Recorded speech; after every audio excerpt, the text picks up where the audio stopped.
If you are shopping for an outdoor shed right now, stop. I have thoroughly compared specs, owner reports, and failure patterns across the top resin models, and I can tell you up front that the shed most buyers grab first quietly warps and cracks. Within 2 seasons, one option on this list costs less and outlasts it. Links are in the description. Stick around until the end because the winner genuinely surprised me.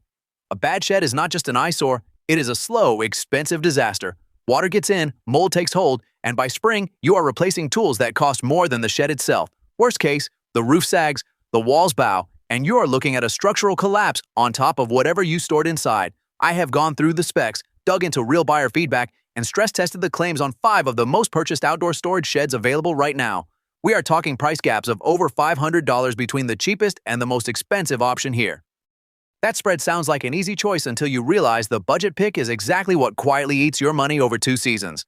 By the end of this video, you will know which sheds are worth it, which ones to avoid, and exactly which one I would put my own money on. If you are tempted by the biggest footprint on this list, stop. The Rubbermaid 7x7 resin shed lands at number 5, and at $783.73 at the time of this video, that ranking should tell you everything. For that price, you would expect a near-perfect experience. You are not getting that. Assembly is where this thing starts losing you. Buyers consistently report the process is significantly more involved than the instructions suggest, and the floor attachment points give people real trouble. Panels that should lock firm end up feeling loose, and that undermines the entire structure's rigidity over time. The double wall construction and 15 pounds per square foot roof load rating sound solid on paper. Honestly, those specs are fine, but specs do not assemble themselves, and they do not justify charging nearly $800 for a shed that makes you work this hard for a result that many owners describe as underwhelming. The 4.1 rating across nearly 4,000 reviews is decent, not impressive. At this price, you need impressive. The 180-degree door swing is genuinely useful, and the integrated rain gutter is a thoughtful touch. But useful details do not rescue a shed that costs this much and delivers this much frustration. Skip it. The next one on this list is where the value math actually starts making sense. If your problem is specifically this, long-handled tools with nowhere to go, a patio too narrow for a wide shed, then at $417.99, the Suncast vertical cabinet is built for exactly that scenario. It lands at number 4 on this list, and honestly, it earns that spot on one stat alone: 54 cubic feet of vertical storage in a footprint that fits where most sheds simply cannot. Brooms, shovels, pool poles, patio umbrellas, they all stand upright without fighting for space. The multi-wall resin construction is made in the USA, resists rust and rot, and genuinely requires zero maintenance. No painting, no sealing, no winter panic. Padlock-ready handles mean it is not just weatherproof, it is reasonably secure. Now, the trade-offs. That tall, narrow profile is the whole value proposition and also the whole limitation. Reaching anything stored toward the back means your shoulder is basically inside the cabinet. Large, bulky equipment does not maneuver well through that opening, and with no shelves included, the interior organization is entirely on you. Check verified buyer reviews carefully before committing. Long-term assembly durability feedback is mixed enough that I would not buy it blind. For slim tools and tight spaces, it makes sense. For everything else, the next pick gives you dramatically more room to work with, so you need real storage, bikes, mowers, patio chairs, the whole mess, and you need it without crossing the $500 line. At $429.99 at the time of this video, the Keter Manor 4x6 is exactly that pitch. And honestly, it delivers more than the price suggests, right up until it doesn't. The exterior runs 51.2 inches wide by 75.6 inches deep, with 131.8 cubic feet of interior space. That is a genuine step up from anything in the tier below.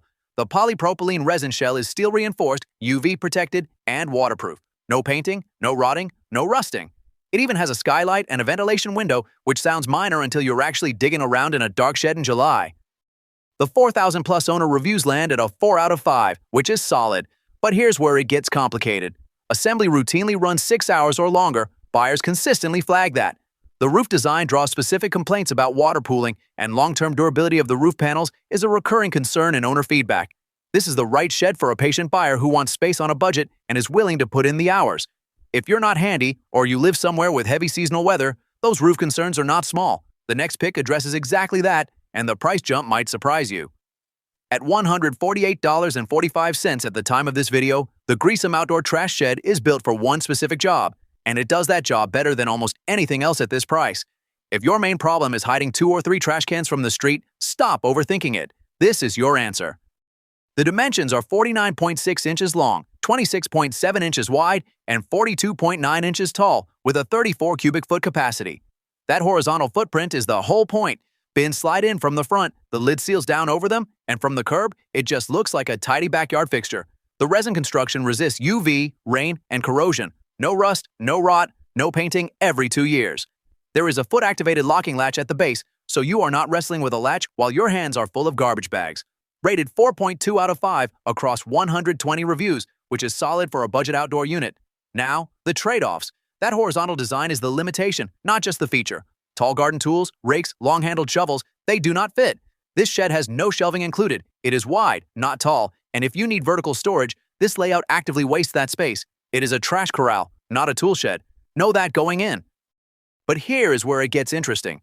The next pick costs nearly double, and the question is whether that gap is actually justified.